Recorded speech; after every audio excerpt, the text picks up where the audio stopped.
എന്താടാ ഇത്? ഡോക്ടറുടെ പേര് കേട്ടപ്പോ പഴയ ഗ്രാമഫോൺ ആണെന്ന് വിചാരിച്ചു. ഇതിപ്പോ ഇൻസ്റ്റഗ്രാം പോലെ ഉണ്ടല്ലോടാ. ഞാനൊരു ജനറൽ ഒപ്പീനിയൻ പറഞ്ഞതേ ഉള്ളൂ. എടാ ഡോക്ടർ വരുന്നടാ. നിങ്ങൾ ആരാ സഞ്ജയ്? എന്റെ അടുത്തിരിക്കുന്നവനാ 6 അടി പൊക്കം, അവനാണ് സഞ്ജയ്. ഹലോ സഞ്ജയ്, നിങ്ങളെ പറ്റി എന്താ റിപ്പോർട്ടിൽ പറഞ്ഞിരിക്കുന്നത്? അവനെ പറ്റി റിപ്പോർട്ട്സ് മാത്രമേ വരൂ. നിങ്ങൾക്ക് കുറച്ച് ദേഷ്യം കൂടുതലാണ്. അവന് ദേഷ്യം മാത്രമേ വരൂ. സർ ഒന്ന്. യെസ് ഡാ രതി. നിങ്ങൾക്ക് നെർവസ് പ്രോബ്ലം ഉണ്ടോ? അതെങ്ങനെ നിങ്ങൾക്ക് മനസ്സിലായി? അല്ല, നിങ്ങളുടെ നാക്ക് വല്ലാതെ ആടിക്കൊണ്ടിരിക്കുന്നു. അതിന് നല്ലൊരു ഡോക്ടറെ നമുക്ക് കണ്ടാലോ? It's a great insult to me. അതെനിക്കും തോന്നി. Thank U. നീ ഡീൽ ചെയ്തോ, ഞാൻ പുറത്തിരിക്കാം. രതി, നിന്റെ പേരാണ് ചതി. പറയേ സഞ്ജയ്, നിങ്ങൾക്ക് വല്ലാതെ ദേഷ്യം വരുമോ? അന്യായം കാണുമ്പോൾ കോപം വരുന്നവന്റെ പേരാണ് മനുഷ്യൻ. പക്ഷെ എന്ത് കണ്ടാലും മരപ്രതിമ പോലെ നോക്കി നിൽക്കുന്നവരുണ്ടല്ലോ, അവരുടെ പേരാണ് കോമ പേഷ്യന്റ്. ഞാൻ കോമ പേഷ്യന്റ് ആവണമെന്നാണ് ആഗ്രഹിക്കുന്നത്. ഞാൻ മനുഷ്യനായി തന്നെ ജീവിച്ചോളാം. അന്യായം കാണുമ്പോൾ ദേഷ്യം വരുന്നത് തെറ്റല്ല, പക്ഷെ അവനെ അടിച്ചതാ തെറ്റ്. ഏതാ തെറ്റ് ഏതാ ശരിയെന്ന് നിങ്ങൾ എനിക്ക് പഠിപ്പിച്ചു തരേണ്ട ആവശ്യമില്ല. ഞാൻ പറഞ്ഞിട്ടില്ല, നിങ്ങളുടെ സീനിയർ ഓഫീസർ പറഞ്ഞിട്ട് ഇവിടെ വരേണ്ടി വന്നത്. സീനിയർ ഓഫീസർ പറയും, കാരണം അത് പറയണം. അതൊരു ഫോർമാലിറ്റി. ഞാനിവിടെ വരണം, വന്നേ പറ്റുള്ളൂ, കാരണം അതും ഒരു ഫോർമാലിറ്റി. ഈ 6 ആഴ്ചത്തേക്കുള്ള ഫോംസ്, അതും ഒരു ഫോർമാലിറ്റി. നിങ്ങളത് ഒപ്പിട്ട് തന്നായിരുന്നെങ്കിൽ എല്ലാ ഫോർമാലിറ്റീസും കഴിഞ്ഞിട്ട് ഞാൻ എന്റെ പാട്ടിനെ അങ്ങ് പൊയ്ക്കോളാം. എല്ലാത്തിനും ഒരു ഫോർമാലിറ്റി ഉണ്ട് സഞ്ജയ്. നിങ്ങളുടെ മെന്റൽ ഹെൽത്ത് അനലൈസ് ചെയ്യാതെ സൈൻ ചെയ്തു തരാൻ എനിക്ക് പറ്റില്ല. ഞാൻ മെന്റലോ? എന്നെ കണ്ട ഭ്രാന്തനെ പോലെ ഉണ്ടോ? അങ്ങനെയൊന്നും ഞാൻ പറഞ്ഞില്ല, നിങ്ങളെ കാണിച്ചോണ്ടിരിക്കുന്നു. അതെ, ഈ പ്രായത്തിനിടയ്ക്ക് നിങ്ങൾക്ക് എന്ത് അനുഭവം ഉണ്ട്? നിങ്ങൾ എന്ത് കണ്ടിട്ടുണ്ട്? ചുമ്മാ 4 പുസ്തകം വായിച്ചെന്ന് കരുതി നിങ്ങൾക്കെല്ലാം തികഞ്ഞെന്നാണോ? ഞാൻ ജീവിതത്തിൽ എന്തുമാത്രം കഷ്ടപ്പെട്ടിട്ടുണ്ടെന്നറിയോ? എനിക്ക് എന്തുമാത്രം ജീവിതാനുഭവങ്ങളുണ്ടെന്നറിയോ? നിങ്ങളെ കൊണ്ട് എന്നെ അനലൈസ് ചെയ്യാൻ കഴിയില്ല. മര്യാദയ്ക്ക് ഒപ്പിട്ടുക. നിങ്ങളൊരു നല്ല ട്രെയിനറാ, അതുകൊണ്ട് നല്ല സോൾജേഴ്സിനെ സൃഷ്ടിക്കാനാവും. നല്ല മനുഷ്യൻ, അതുകൊണ്ടാ ചുറ്റും കാണുന്ന തെറ്റുകളോട് റിയാക്ട് ചെയ്യുന്നത്. ഇപ്പൊ നിങ്ങളോട് എനിക്ക് വല്ലാതെ ദേഷ്യം തോന്നുന്നുണ്ട്, പക്ഷെ ഞാൻ എന്തെങ്കിലും മോശമായി പെരുമാറിയോ? ഇത് നിങ്ങളുടെ ക്യാമ്പല്ല, അതുകൊണ്ട് നിങ്ങൾ പറയുന്നത് കേൾക്കേണ്ട ആവശ്യം എനിക്കില്ല. ഒരു 6 വീക്സ് കോളേജിൽ പോകുന്ന പോലെ ജോളിയായിട്ടിങ്ങ് വാ, ഞാൻ സൈൻ ചെയ്ത് തരാം. എപ്പോ എന്നോട് 1 അവർ ദേഷ്യപ്പെടാതെ സംസാരിക്കുന്നുവോ, അപ്പൊ ഞാൻ അറ്റൻഡൻസ് തരാം. അതുവരെ എന്നും ഇവിടെ വന്നേ പറ്റൂ. ഇതിരിക്കട്ടെ, ദേഷ്യം വരുമ്പോ യാങ്ക്രി ബോളിൽ അമർത്തുക. 1 to 10 എണ്ണുക, ദേഷ്യം പോയിക്കോളും. See you in my next session.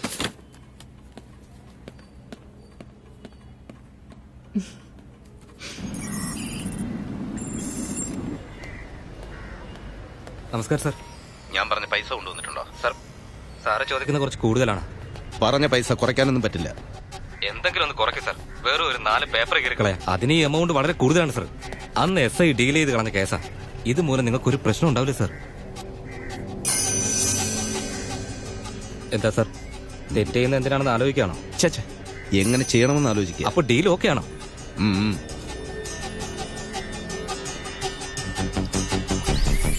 നിങ്ങളുടെ അനിയനോട് വെള്ളിയാഴ്ച ഉച്ചയ്ക്ക് മുമ്പ് പറഞ്ഞ് ക്യാഷ് കൊണ്ടുവരണമെന്ന് പറ. ശരി. ഇല്ലെങ്കിൽ അതൊക്കെ ഞാൻ നോക്കിക്കോളാം സാർ.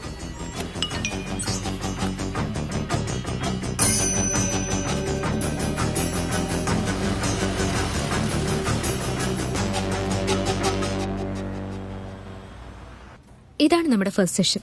നിങ്ങൾക്ക് ഇഷ്ടമുള്ള വിഷയത്തെപ്പറ്റി സംസാരിക്കാം. സഞ്ജയ്, ഞാൻ ചോദിച്ചിട്ട് മിണ്ടാതിരിക്കുന്ന എന്താ? നിങ്ങളല്ലേ പറഞ്ഞത് 1 മണിക്കൂർ ദേഷ്യപ്പെടാതിരുന്ന ഫയലിൽ ഒപ്പിട്ട് തരാന്ന്. നിങ്ങൾ എന്നെ സംസാരിക്കുക, അതാണ് സേഫ്. ശരി, ഞാൻ സംസാരിക്കാൻ നിങ്ങൾ കേട്ടോണ്ടിരിക്കുക. നോക്ക് സഞ്ജയ്, ഇപ്പൊ ചുറ്റും നടക്കുന്ന കാര്യങ്ങളോട് നമ്മൾ ഉടനെ റിയാക്ട് ചെയ്യും. എന്നാൽ നമുക്ക് റിയാക്ട് ചെയ്യാൻ പറ്റാത്ത പ്രായമായാലോ? നമ്മുടെ മനസ്സിനുള്ളിൽ ദേഷ്യം നമ്മൾ അടക്കി വെക്കും. അതിന്റെ പേരാണ് അൺഫോർഗിവ്നെസ് ഹുക്ക്. നമ്മൾ മറന്നു കളഞ്ഞില്ലെങ്കിൽ മനസ്സിനുള്ളിലെ ദേഷ്യം ഒരു ഹുക്ക് പോലെയാവും. ഇതിൽ നിന്ന് രക്ഷപ്പെടാനുള്ള ഏക വഴി ആ ദേഷ്യം മറന്ന് ക്ഷമിക്കുന്നതാ. നിങ്ങൾ പാരീസിൽ പോയിട്ടുണ്ടോ? പോയിട്ടുണ്ട്. എന്തിന്? എന്റെ ചേച്ചിയെ കാണാൻ. ഈ ഫോട്ടോയിലുള്ളത് നിങ്ങളുടെ ചേച്ചിയാണോ? നിങ്ങളുടെ ചേച്ചി അവിടെ എന്താ ചെയ്യുന്നത്? ഡെന്റിസ്റ്റാ. She's a citizen there. ഓ, ഫ്രഞ്ച് സിറ്റിസൺ. ചേച്ചിയുടെ പേരെന്താ? സരോജ ദേവി. ഓ, സരോജാദേവി, നൈസ്. നിങ്ങളുടെ ചേച്ചിക്ക് കല്യാണമായോ? എന്തിനാ അതൊക്കെ? ശ്ശെ, ചുമ്മാ ഒന്ന് പറയണേ. കല്യാണമായോ? ഇല്ല. Super super. നോക്കേ, നിങ്ങൾക്ക് ഞാൻ ദേഷ്യപ്പെടരുത്. എനിക്ക് ഈ നാട് വിട്ടു പോണം. നമ്മുടെ രണ്ടുപേരുടെയും കാര്യം നടക്കും. ഒന്ന് മനസ്സ് വെച്ചാൽ മതി. അതായത് നിങ്ങളുടെ വീട് കരമന, കിള്ളിപ്പാലം വഴി തമ്പാനൂർ വരെ പോകുന്നതിനിടയ്ക്ക് ഒരു 5 സെക്കൻഡ് ദേഷ്യപ്പെടാതിരിക്കാൻ പറ്റുമോ? പറ്റില്ലെന്നേ. ഓട്ടോക്കാരൻ ബ്ലോക്ക് ചെയ്യും, ബസ്സുകാരൻ വട്ടം വെക്കും, പ്ലാറ്റ്ഫോമിലൂടെ നടക്കേണ്ടവൻ നടു റോഡിൽ വന്ന് ദേഷ്യപ്പെടും. രാഷ്ട്രീയക്കാരൻ മുതൽ സാധാരണക്കാരൻ വരെ അവനവൻ നിൽക്കുന്നിടത്ത് രാജാവാവും. ഇതൊക്കെ കണ്ടിട്ട് ദേഷ്യപ്പെടാതെ എങ്ങനെ നിൽക്കും? എന്നാ ഞാൻ ഈ നാട് വിട്ടു പോയാ 1 സെക്കൻഡ് പോലും എനിക്ക് ദേഷ്യം വരില്ല. നമ്മുടെ രണ്ടുപേരുടെയും ലക്ഷ്യം നേടണമെങ്കിൽ അതിന് ഒരേ ഒരു വഴിയേ ഉള്ളൂ. സരോജാദേവി എനിക്ക് കല്യാണം കഴിച്ചോ? നിങ്ങൾ എന്തൊക്കെയാ പറയുന്നത്? ഞാൻ നിങ്ങൾക്ക് കൗൺസിലിംഗ് തരാൻ ഇവിടെ ഇരിക്കുന്നത്, അല്ലാതെ കല്യാണം ആലോചിക്കാനല്ല. എന്തിനാ ദേഷ്യപ്പെടുന്നേ? നിങ്ങൾ ഇങ്ങനെ ദേഷ്യപ്പെടാമോ? ഇതിന്റെ പേര് ആംഗ്രി ബോൾ. ഇത് കയ്യിൽ വെച്ചിട്ട് 1 to 10 കൗണ്ട് ചെയ്ത് പ്രസ് ചെയ്ത് കഴിഞ്ഞാൽ ദേഷ്യം എല്ലാം പോവും. അങ്ങനെയാ ഡോക്ടർ പറഞ്ഞത്. അടുത്ത സെഷനിൽ വരാം. സരോജാദേവിയെ തിരക്കിയതായിട്ട് പറയണേ.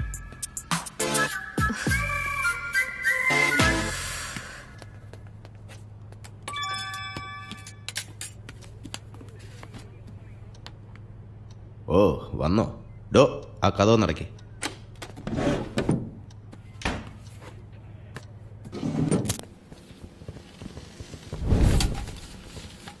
എന്താടോ ഇന്നെന്താ ഫുഡ്? നല്ല മണം വരുന്നല്ലോ. ഇത് എവിടുന്ന് വാങ്ങിയതാ? നമ്മുടെ ഹക്കീമിന്റെ കടയിൽ നിന്നാണ് സാർ. അവൻ ഒരു ദിവസം എന്ത് വരുമാനം കാണും? 40 മേലെ ഉറപ്പായി കിട്ടും. ആഹാ, അത്രയൊക്കെ കിട്ടിയിട്ട് നമുക്കൊന്നും തരുന്നില്ലല്ലോ. എന്നും നമുക്കുള്ള ഫുഡ് തരുന്നുണ്ട്. പിന്നെ സാറിന്റെ സ്റ്റൈലിലൊന്ന് വിരട്ടിയാൽ ചിലപ്പോ എന്തെങ്കിലും കൂടെ കിട്ടിയെന്നിരിക്കും.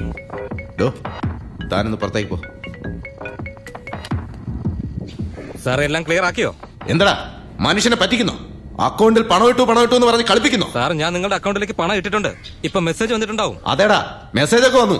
മെസ്സേജ് വന്ന് 5 മിനിറ്റിനകം അക്കൗണ്ടിൽ നിന്ന് പണം കാണാതെ പോയി. സാർ വെറുതെ പറയാതെ സാർ. കാണാതെ പോയെങ്കിൽ അത് സാറിന്റെ അക്കൗണ്ടിൽ നിന്നാ. ഞാൻ പൈസ ഇട്ടിട്ടുണ്ട്. അത് സാർ എന്നെ ചെക്ക് ചെയ്ത് നോക്കണം. പറയൂ സാർ.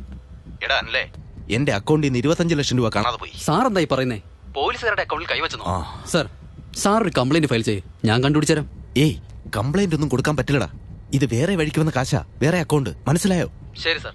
സാറിന്റെ അക്കൗണ്ട് ഡീറ്റെയിൽസ് പറഞ്ഞാ ഞാനും ചെക്ക് ചെയ്യട്ടെ.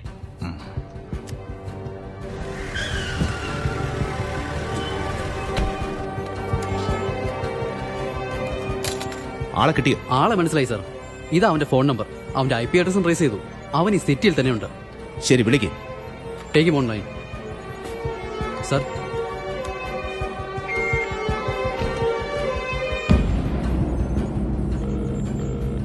ഹലോ.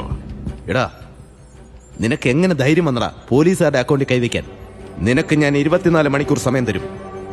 മര്യാദയ്ക്ക് നീ അടിച്ചെടുത്ത 25 ലക്ഷം രൂപ എന്റെ അക്കൗണ്ടിലേക്ക് ട്രാൻസ്ഫർ ചെയ്തിരിക്കണം. നീ ഒരു പോലീസുകാരനല്ലേ?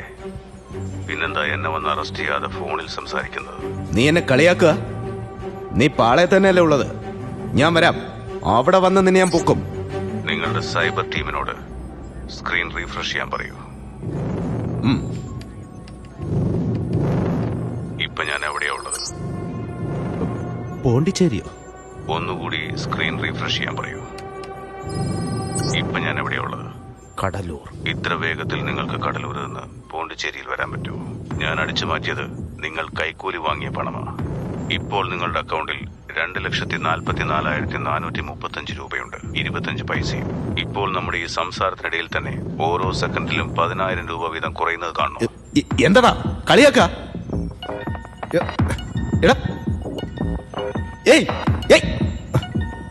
ഫോൺ വെച്ചിട്ട് പോടാ.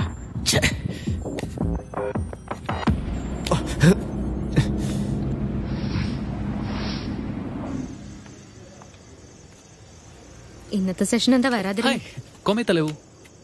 എന്താ? ഫ്രഞ്ച് ക്ലാസ്സിൽ പോയിട്ട് വരിക. ഇതാണോ സെഷന്റെ സമയം? സെഷൻ നടത്താൻ പറ്റിയ സ്ഥലം ഇത്. അതിനകത്ത് കയറി ചെവിതല കേൾക്കാൻ പറ്റില്ലെന്നേ. എന്നെ കൊണ്ട് പറ്റാഞ്ഞിട്ട്. സെഷൻ എന്ന് പറഞ്ഞാൽ എന്താ? വെറുതെ ഇരുന്ന് സംസാരിക്കാനല്ലേ? ഒരു ചേഞ്ചിന് ചുമ്മാ നടന്നുകൊണ്ട് സംസാരിച്ചാലോ?